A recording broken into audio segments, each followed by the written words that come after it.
Hi there and welcome to my channel. Today's project is for the Altenew release of the new stencils, and they're celebrating by holding a block up and a giveaway, and I'm so excited to take part of it. So what I'm going to show you right now is how I created this layout using the Milky Way stencil, and there's so many stencils that are available that you're going to love, but I had this idea because I have this picture. These are my youngest cousins, and this is one their parents send me so I can enjoy them through the distance. So what I'm going to do is I want to use the Milky Way stencil set to create a background, and I thought about a starry sky, and they give me the idea of dreams, they give me the idea of night, but I don't want to make something dark. I want something really light because they're only 3 and 4 months, so I want something really soft, something like a baby layout.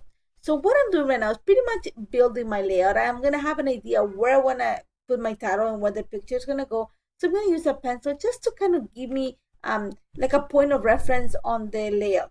So what I'm using for the background is Vicky Boutin double heavy cardstock, double cardstock, and it's just really heavy cardstock. It's 140 pounds, so it's gonna hold the mixed media really well. I'm not gonna add yeso, but I'm gonna show you how I add a little bit of watercolor to the background without having the paper warp.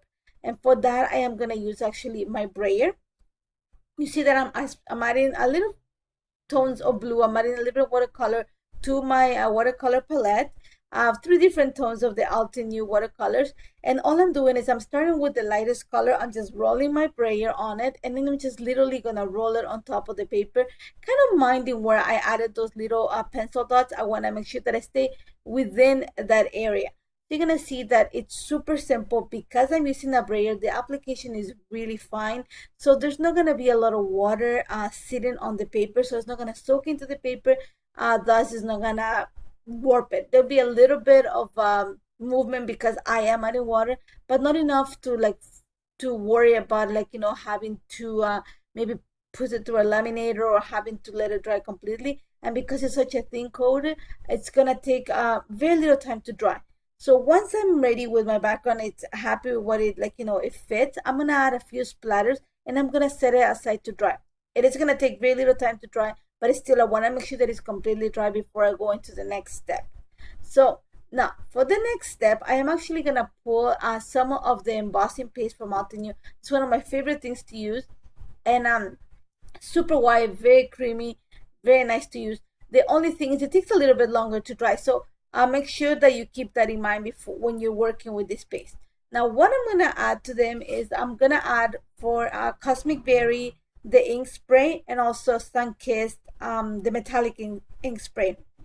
Sorry, these two are from Altenew, and you're gonna see I'm gonna mix it, but I'm not gonna mix it fully. I'm gonna leave a little bit of a marbling effect. I'm gonna show you why in a little bit.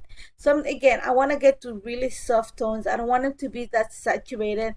I just wanted to bring a little bit of color. I didn't want to leave it blue and white in this case. I wanted to bring some of that pinkish purplish tone for my cousin, my little girl cousin, and the yellow for my little boy cousin.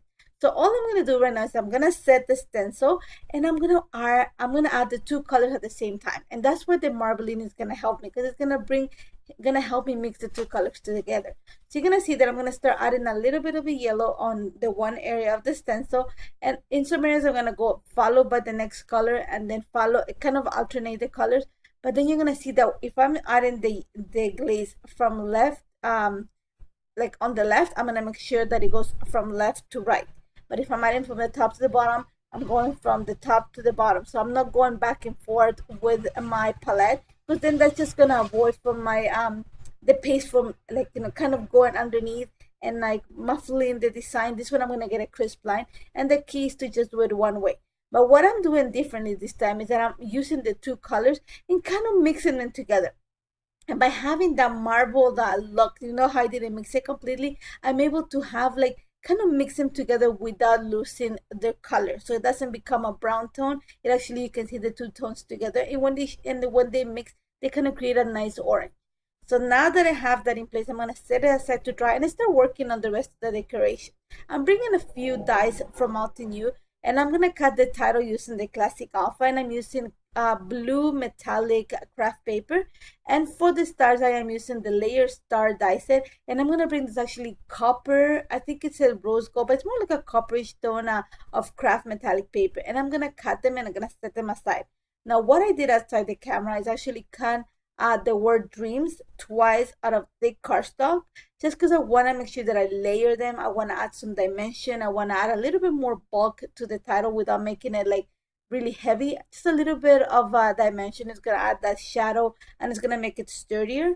Now to back the picture, I'm actually going to go with one of the papers from the Bright Blossoms 6x6 paper pad. I just wanted something really soft, and I'm going to add a little bit of foam adhesive behind the picture. So when I glue it onto my page, it kind of props from the page. It kind of stands out. It's going to be the first thing you see.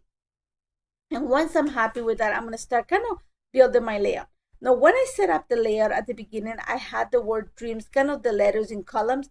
But when it's one thing to actually, like, when you start building it, and then another one, you have your background ready. So when I have my background ready, I realized that having that block, because I have the colors, makes it really, really rectangular. I wanted some movement. So I'm going to kind of scatter the letters. And you're going to see that I'm kind of, I don't know how you say, I'm going to say kind of like escalate them or put them in little stairs. So I'm going to put the word dream. It's going to read from top to bottom. And I'm just going to make sure that the letters are straight because I don't want it to be crooked. And then I'm just going to make sure that when I glue them together, some parts of them touch so that it looks like a one single word instead of having letters like, just on a row. And then also outside of the camera, I use some of the same cardstock. I'm using double cardstock for all of this to cut the word sweet. And I'm using the script word, I think is script word 3 that has the word sweet, but these are all from Altenew. And out of white cardstock, I just wanted to stand out in the title.